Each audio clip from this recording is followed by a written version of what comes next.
Je ne m'attendais pas à ce que ma vie bascule à cause d'une seule phrase. Mais ce jour-là, dans ma chambre minuscule où je passais mes journées à coder, ma mère a franchi une ligne qu'on ne peut pas effacer.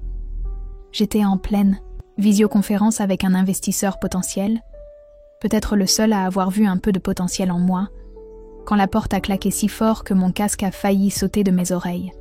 Elle a débarqué comme une furie. « Lâche ce téléphone. Vois si tu peux grandir un peu et aller travailler. Parasite. » Elle a hurlé ça devant ma webcam, sans même regarder.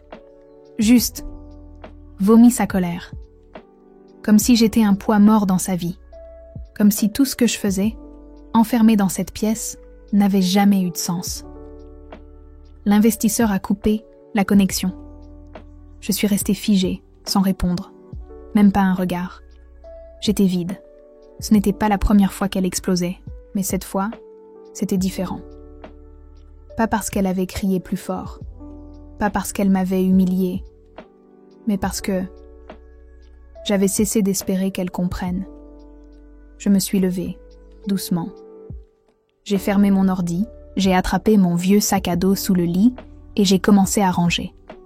Pas mes vêtements, pas mes souvenirs. Juste l'essentiel. Mon chargeur, un carnet de croquis, une vieille clé USB et une paire de chaussures. Tout se faisait mécaniquement. J'étais en mode survie. Je suis descendue, j'ai attrapé un stylo et une feuille aimantée sur le frigo. J'ai écrit « Merci pour tout. À partir de maintenant, je me débrouille seule. » Camille, c'est tout. Pas un mot de plus. Je n'ai pas slamé la porte. Je ne l'ai pas regardée dans les yeux. Je suis juste sortie. Et bizarrement, c'était le moment où j'ai respiré pour la première fois depuis des années. J'étais terrifiée, oui. Mais j'étais enfin libre. Pas prête, pas équipée, mais libre. Je n'avais aucun plan. Pas d'amis chez qui dormir. Pas de job. Rien. Juste cette idée fixe. Je préfère échouer seule que vivre comme un fantôme, dans la maison de quelqu'un qui me méprise. Alors j'ai marché. Jusqu'à la gare. J'ai pris le premier train qui partait. Aucune destination, juste une sortie. Et dans ma tête, une seule promesse. Si un jour je réussis, ce ne sera pas grâce à eux. Ce sera en dépit d'eux. Et ce jour-là, je n'avais rien, mais j'avais moi. Quand je suis montée dans ce bus de nuit, j'avais 42 € dans mon compte et une paire de baskets qui grinçaient à chaque pas. Je n'avais même pas regardé la destination. Tout ce que je savais, c'est que je ne pouvais pas rester là où j'étais. J'ai atterri dans une grande ville, grise, froide, bruyante. Et honnêtement, j'avais peur. Pas juste peur de dormir dehors. J'avais peur d'avoir fait une erreur irréversible. Mais bizarrement, je ne regrettais rien.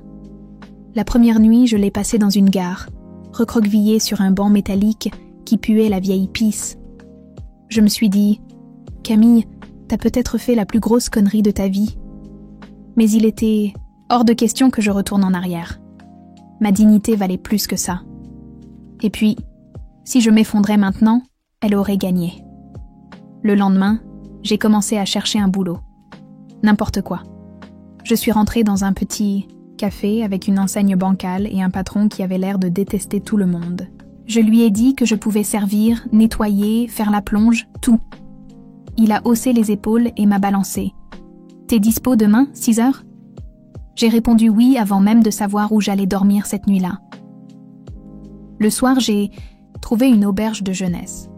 Lit superposé, matelas en mousse, une salle de bain pour 16 personnes. Mais j'avais un toit et une prise pour charger mon vieux téléphone. J'ai calé mes écouteurs, ouvert un document et recommencé à écrire le projet, mon projet. Même après une journée à récurer des toilettes, l'envie ne m'avait pas quittée. C'est là que j'ai compris. J'étais en train de renaître. La fatigue, la peur, les doutes. Ils étaient là.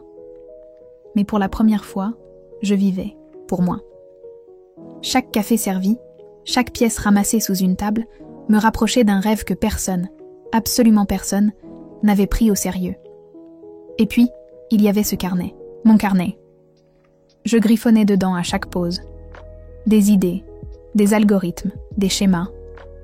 Je n'avais pas encore d'ordinateur, mais je préparais tout comme si c'était pour demain, parce que je savais que mon demain allait arriver. Le plus dur, c'était pas le froid, ni le boulot. Le plus dur, c'était d'entendre autour de moi des gens appeler leurs proches, raconter leur journée, rire. Moi, j'avais personne à appeler. Pas parce que je ne pouvais pas, mais parce que je ne voulais plus. Je m'étais promis de revenir, mais pas en mendiante. Je reviendrai un jour, oui, mais ce jour-là, je serai méconnaissable. Pas physiquement, mais mentalement. Parce que j'aurais tout construit toute, seule, et chaque jour, même avec les mains pleines de vaisselle sale, je me disais « Tu n'es pas perdu, tu es en construction ». Je me souviens très bien du jour où j'ai ressorti mon vieux carnet. J'étais assise sur le sol, dos contre un casier, en pause après 4 heures de service sans pause pipi. Mes jambes tremblaient, mes bras sentèrent le vinaigre et la mousse allait sécher. Mais j'ai ouvert le carnet et là, tout m'est revenu. Mon idée, mon projet.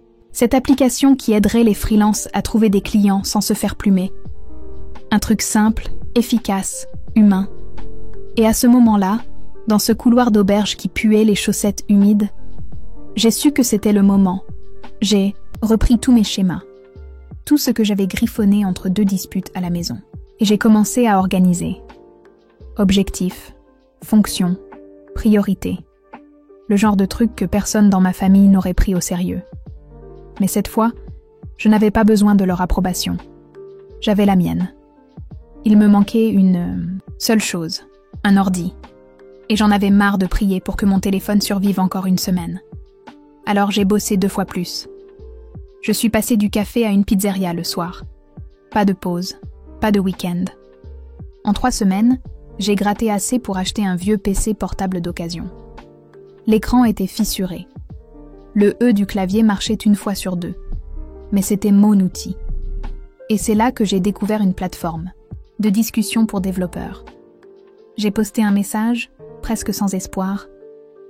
Je bosse sur une appli pour freelance. J'ai pas d'équipe, pas d'argent. Mais j'ai une idée. Quelqu'un motivé pour m'aider ? Le lendemain, un gars m'a répondu. Pseudo bizarre, avatar d'anime. Il disait qu'il s'y connaissait en back-end et qu'il avait un peu de temps libre. J'ai hésité. Ça sentait l'arnaque à plein nez. Mais il n'a rien demandé. Pas d'argent.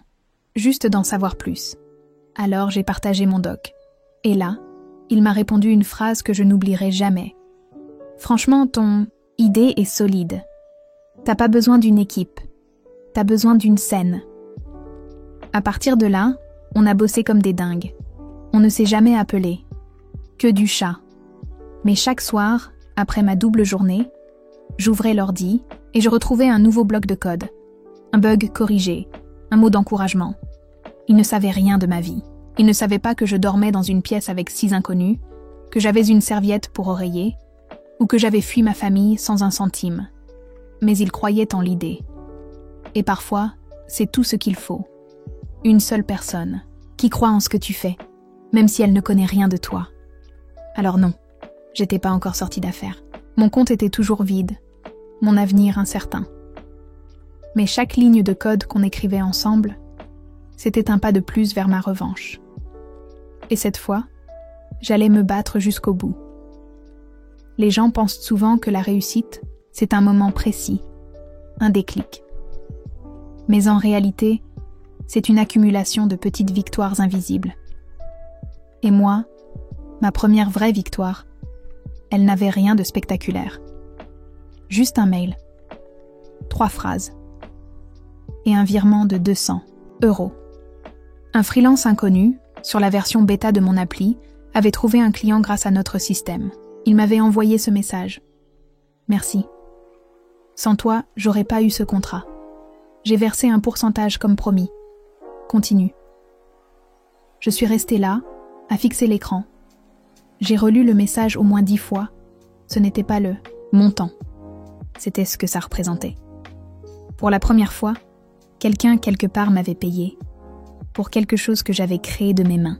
Je venais de gagner de l'argent avec une idée. Pas un job, pas une tâche, une vision. J'ai bondi du lit superposé comme une dingue. J'ai couru dans le couloir de l'auberge. J'ai crié, ri toute seule comme une folle. Une fille m'a regardé bizarre. Je lui ai juste dit « J'ai gagné mon premier euro avec mon cerveau ». Ce jour-là, j'ai arrêté le boulot à la pizzeria. J'ai gardé le café parce que j'avais encore besoin d'un peu de stabilité, mais le reste de mon temps, je l'ai investi dans mon projet. Mon codeur anonyme, que j'appelais Néo, pour rigoler, a commencé à parler de serveurs, de mise à l'échelle, de sécurité. C'était du chinois pour moi au début, mais j'apprenais, rapidement. Et puis un jour, Néo m'a dit « Tu dois pitcher ça, en vrai, à des gens. » Moi, pitcher? Devant qui? J'étais une serveuse, pas une entrepreneur. Mais j'ai cherché. J'ai trouvé un concours de start-up local. Pas très grand, mais assez pour que des investisseurs soient dans la salle. Le problème, c'est que pour s'inscrire, il fallait une vidéo de présentation. Je n'avais ni caméra, ni micro, ni décor. Alors j'ai demandé à une fille de l'auberge, une étudiante en cinéma, de m'aider. En échange, je lui ai proposé un accès gratuit à mon appli pour ses futurs projets. Elle a accepté. Elle a filmé avec son téléphone, monté le tout sur un vieux logiciel craqué, et en 2 jours, on avait une vidéo. J'ai envoyé ça sans trop y croire. Une semaine plus tard, je recevais une réponse. Votre projet a été retenu. Rendez-vous au centre d'innovation mercredi prochain à 9h. Préparez votre pitch. Je n'ai pas dormi pendant 3 nuits. Je n'avais pas de tailleur, pas de slide fancy. Juste moi, mon carnet et mon appli qui tenait à peine debout. Mais j'allais y aller. Parce que si j'avais traversé tout ça, c'était pas pour m'arrêter maintenant. J'avais fui la honte. J'avais marché dans la boue. Et là, j'étais peut-être sur le point d'entrer dans l'arène. Je suis arrivée au centre d'innovation avec 10 minutes d'avance. Mes mains tremblaient. J'avais emprunté une veste un peu trop grande à une colocataire de l'auberge. Dans mon sac, mon carnet griffonné, une clé USB et une bouteille d'eau tiède. Rien qui fasse sérieux. Rien qui crie « futur CEO ». Mais dès que je suis entrée dans la salle, j'ai senti une énergie différente. Il y avait des gens en costard, des laptops dernier cri, des pitchs en anglais ultra techniques. Et moi, Camille, serveuse développeuse, autodidacte, venue présenter une appli codée à moitié sur un PC d'occasion dans une chambre de 8 mètres aussi. Quand on a appelé mon nom, j'ai senti mon estomac se retourner, mais j'ai marché jusqu'à la scène, le cœur battant, et je me suis plantée devant les juges. J'ai respiré. 1 fois, 2 fois. Et j'ai commencé. J'ai raconté mon histoire. Pas juste le produit, mais pourquoi je l'avais fait. J'ai parlé des freelances perdus dans la jungle des plateformes, des commissions abusives, des galères à décrocher un contrat. J'ai raconté comment j'avais dormi dans une gare, bossé au café, codé la nuit. J'ai balancé tout, sans filtre. Juste la vérité brute. Et ils ont écouté. Vraiment écouté. Quand j'ai terminé, il y a eu un petit silence. Puis un des jurés a dit « Vous avez quelque chose. Ce n'est pas parfait, mais c'est réel. » J'ai pas gagné ce concours, pas officiellement. Mais 2 jours plus tard, un des investisseurs m'a appelé. Il voulait me rencontrer pour parler de potentiel. Il m'a offert un café dans un grand espace de coworking où j'ai osé entrer en marchant droit, comme si j'avais toujours appartenu à ce monde. Il m'a demandé ce que je ferais avec 5 000 €. J'ai répondu sans réfléchir. Un vrai serveur, un développeur full stack et 3 mois pour tout rendre propre. Il a souri. Il m'a dit qu'il allait y réfléchir. Le lendemain, je recevais un virement. Pas 5 000 points, 10 000. J'ai pleuré comme une gamine devant l'écran de mon téléphone. Avec cet argent, j'ai pu payer Néo, qui jusque-là bossait bénévolement.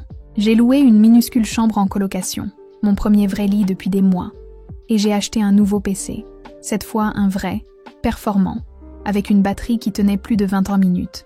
Mais surtout, j'ai bossé. J'ai bossé comme si ma vie en dépendait, parce que c'était le cas.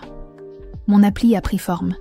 Elle avait une identité, une interface, des utilisateurs, de vrais retours. Chaque jour, des freelances rejoignaient la plateforme. Chaque jour, je les écoutais, J'améliorais, j'ajustais. Et un soir, alors que je répondais à un bug signalé par un graphiste à Bangkok, j'ai réalisé un truc complètement fou. J'étais devenue ce que j'avais toujours rêvé d'être.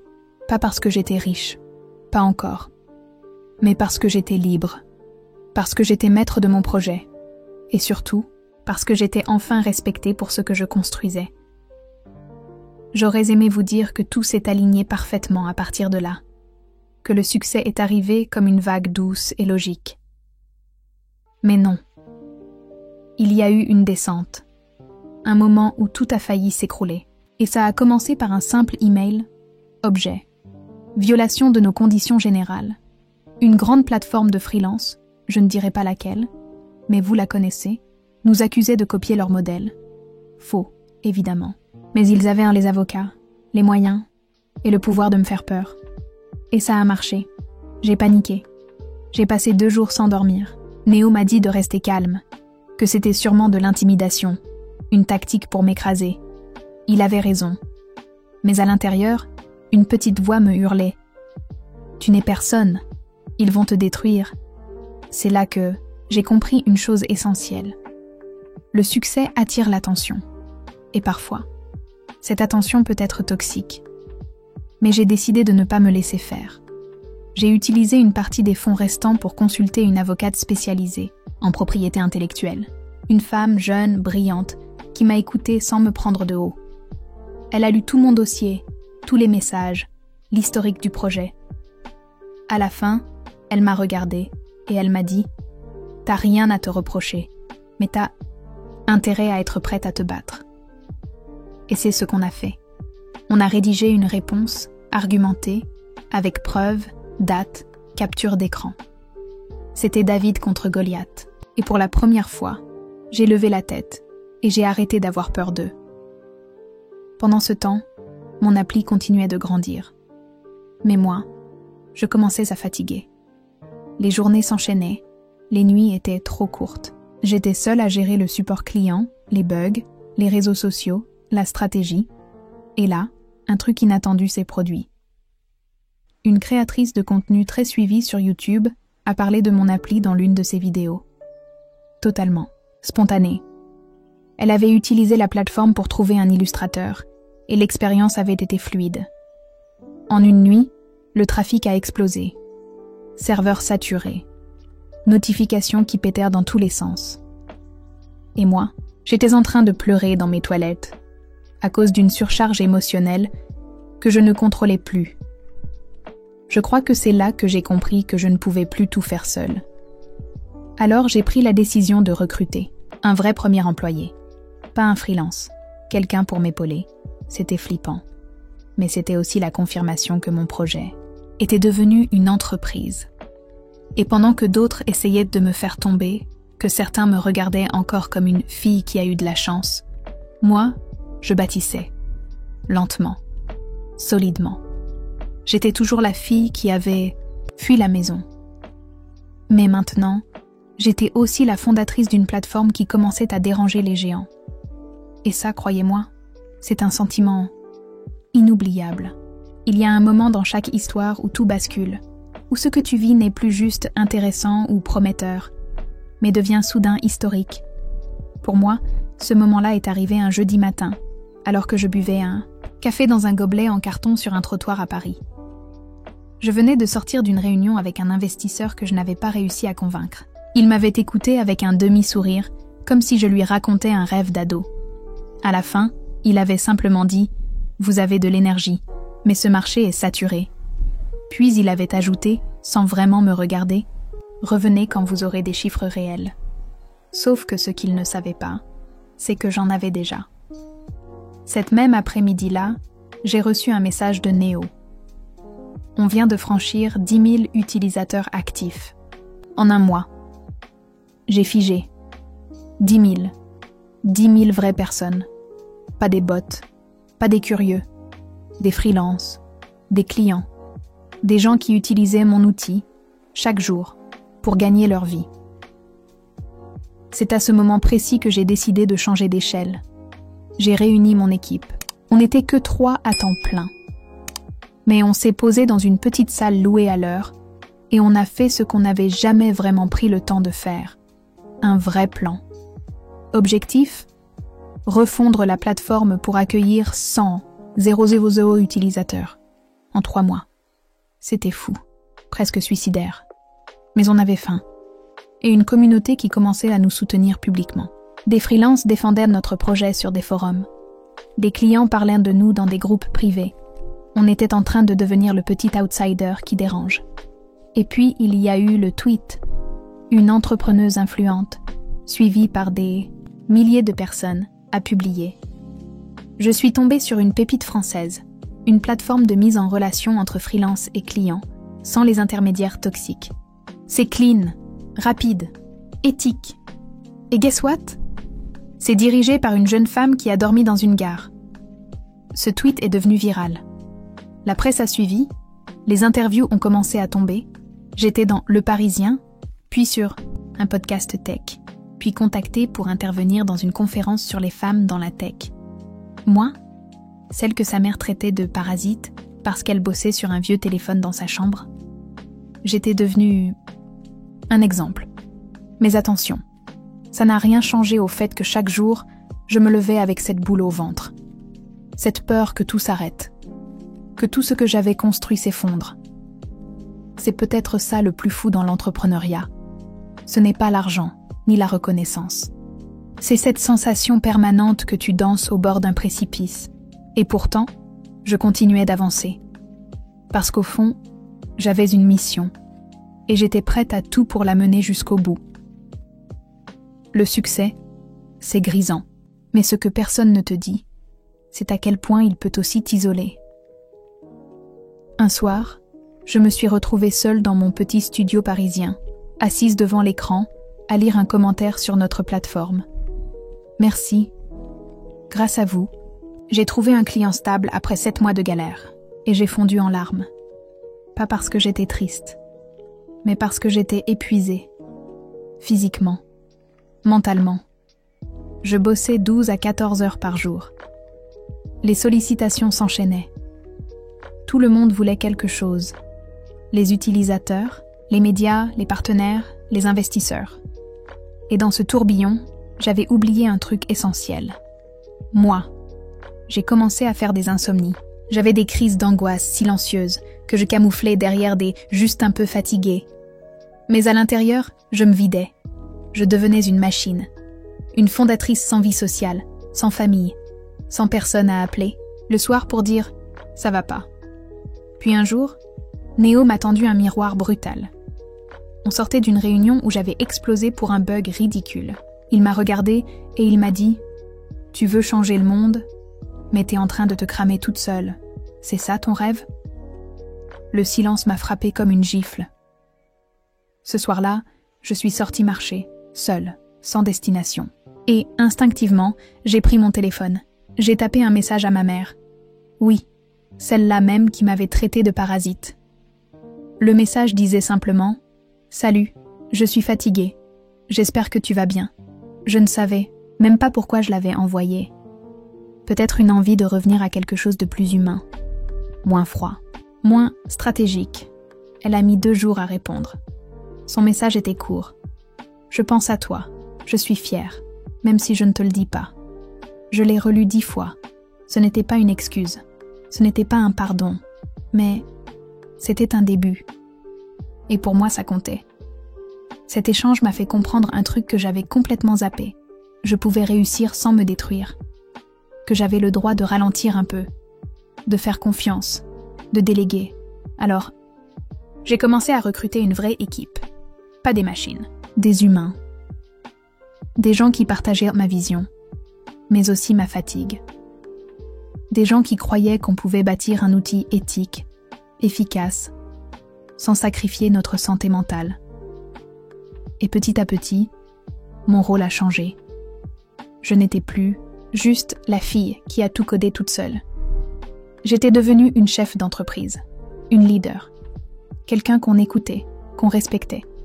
Mais surtout, j'étais redevenue Camille. Pas une marque, pas une légende. Juste une femme qui avait décidé un jour de ne plus se laisser écraser. Et pour la première fois depuis très longtemps, J'ai respiré. Il y a une chose que je n'avais pas prévue en lançant tout ça. L'effet boule de neige. Tout est allé très vite après ce message de ma mère. J'étais plus apaisée, plus claire dans ma tête, et ça se ressentait dans mes décisions. L'équipe était soudée, les utilisateurs nous recommandaient de manière organique, et chaque jour, je recevais des emails de freelance qui nous disaient des trucs du genre « Votre plateforme m'a sorti d'un gouffre ». Mais avec cette croissance est venue une nouvelle pression, les investisseurs. J'avais toujours fui ce monde. Les pitchs, les chiffres, les business angels, ça me semblait lointain, presque toxique. Mais là, c'était eux qui venaient à moi, pas l'inverse. Et pour la première fois, j'avais une position de force. L'un d'eux, un gars très connu dans l'écosystème tech français, m'a proposé un rendez-vous. Il voulait injecter une grosse somme. De quoi embaucher, faire de la pub, scaler. Mais quelque chose sonnait faux. Il a commencé à poser des conditions, changer le nom de la marque, intégrer de la publicité ciblée, ajouter un système de commission plus rentable. En clair, dénaturer l'esprit même de ce que j'avais créé. Je l'ai regardé, j'ai pris une grande inspiration et je lui ai dit « Merci, mais non. Je préfère grandir lentement que me trahir rapidement. » Le silence dans la salle de réunion était pesant. Il n'avait pas l'habitude qu'on lui dise non. Et encore moins de la part d'une jeune femme qui, 6 mois plus tôt, dormait presque sur un matelas au sol. Mais je n'étais plus cette fille. En rentrant ce soir-là, j'ai croisé un message privé sur Instagram. C'était une jeune fille, de 17 ans, qui écrivait « J'ai vu ton interview. Ça m'a donné envie de créer. J'ai pas encore d'idée, mais je sens que je peux faire quelque chose. » Et c'est là que j'ai compris pourquoi je continuais. Pas pour l'argent, pas pour les applaudissements, mais pour les autres. Pour celles et ceux qui, comme moi, ont grandi dans un environnement où on leur disait qu'ils n'étaient pas assez productifs, pas assez utiles, pas assez normaux. Je bâtissais quelque chose qui leur prouvait le contraire. Alors, au lieu de prendre les millions d'euros avec des conditions pourries, j'ai fait autre chose. J'ai lancé un programme d'accompagnement pour jeunes freelances en difficulté. Gratuit. Oui, gratuit. Certains m'ont dit que j'étais naïve, que j'aurais pu monétiser ça, en faire un funnel marketing. Mais j'en avais rien à faire. Parce qu'en aidant ces jeunes, j'aidais aussi la Camille que j'étais autrefois. Et pendant que d'autres créaient des empires vides, moi, je construisais un réseau humain, bien réel, qui avait un impact, un petit pas après l'autre. Mais chaque pas avait un sens. Je pensais avoir vécu les plus grandes montagnes russes de ma vie, jusqu'au jour où ils ont débarqué sans prévenir. C'était un dimanche matin. Je bossais tranquillement dans mon espace de coworking préféré, casque sur les oreilles, café tiède à la main, quand une notification a clignoté sur mon écran. Appel entrant. Maman. Je n'ai pas décroché. Pas parce que je lui en voulais encore, juste parce que j'avais appris à me préserver. On s'était échangé quelques messages ces derniers mois, des trucs brefs, polis, mais là, un appel, inhabituel. Puis, 15 minutes plus tard, une autre notification. Cette fois-ci, un texto. On est en bas de chez toi. Je me suis figée. On ? Qui ça, on ? Je regarde par la fenêtre du coworking. Et là, je les vois. Ma mère, mon frère, même mon oncle que je n'avais pas vu depuis des années. Tous plantés sur le trottoir, un peu gênés, un sac de viennoiseries à la main, comme s'il allait s'excuser avec une chocolatine. Cœur battait à 100 à l'heure. Je suis descendue. Je ne savais pas si j'allais pleurer, hurler ou fuir. Et puis ma mère m'a regardée. Pas avec cette expression de jugement que je connaissais par cœur. Non. Avec des yeux qui disaient « Je suis dépassée, mais je veux comprendre ». On s'est assise dans un petit café et j'ai écouté. Elle a parlé la première. Je t'ai mal jugée. J'ai eu peur. Peur que tu gâches ta vie. Peur que tu ne t'en sortes pas. Mais j'ai compris que c'est moi qui ne comprenais rien. Elle a sorti un carnet froissé de son sac. Et là, à ma surprise, elle a commencé à me poser des questions. Sur mon métier. sur ma plateforme, sur ce qu'était vraiment le freelancing. Et à cet instant, j'ai vu ma mère sous un autre angle. Pas comme cette voix dure qui m'avait crié dessus ce jour-là, mais comme une femme de son époque, élevée dans une autre réalité, qui tentait tant bien que mal de faire la paix avec une fille qu'elle n'arrivait plus à suivre. On a parlé pendant 2 heures. De moi, d'elle, de mon départ, de ses regrets. Elle n'a pas demandé pardon avec des grands discours. Elle a juste dit « J'aimerais qu'on se revoie. » Pas pour revenir en arrière, juste pour avancer, même un tout petit peu. Et tu sais quoi? J'ai dit oui. Pas parce qu'elle méritait une seconde chance, mais parce que moi, j'avais besoin d'avancer aussi. De refermer ce chapitre sans haine. Ce jour-là, je n'ai pas seulement reconnecté avec ma famille. J'ai découvert un truc que je n'aurais jamais cru possible au départ. Quand tu réussis vraiment, c'est quand tu n'as plus besoin de prouver quoi que ce soit à ceux qui t'ont méprisé. Tu vis pour toi. Et c'est ça, la vraie liberté. Il y a quelque chose d'étrange quand tu réalises que tu es devenue celle que tu rêvais d'être, mais que ça ne ressemble pas exactement à ce que tu avais imaginé. Je ne vis pas dans un penthouse à Dubaï. Je ne conduis pas une voiture de luxe. Mais j'ai un truc infiniment plus précieux. La paix. Mon appartement est simple mais lumineux. Mon équipe est petite mais engagée. Et chaque jour, je me réveille sans cette boule au ventre. Plus de cris, plus de justifications. Juste, moi en train de faire ce que j'aime. Et pourtant, la boucle n'était pas encore totalement bouclée. Pas tant que cette histoire n'était pas racontée. C'est pourquoi je me suis assise un soir, seule devant mon ordinateur, et j'ai ouvert un document vide. J'ai commencé à écrire. Pas un business plan, pas un post LinkedIn, mais mon histoire. Cette histoire. Celle d'une fille qu'on traitait de parasite parce qu'elle avait un rêve trop grand pour sa chambre. Celle qui a quitté sa maison, sans faire de scandale, juste avec une valise et un mot collé au frigo. Celle qu'on pensait faible, mais qui a tenu bon, même quand tout lui criait de lâcher.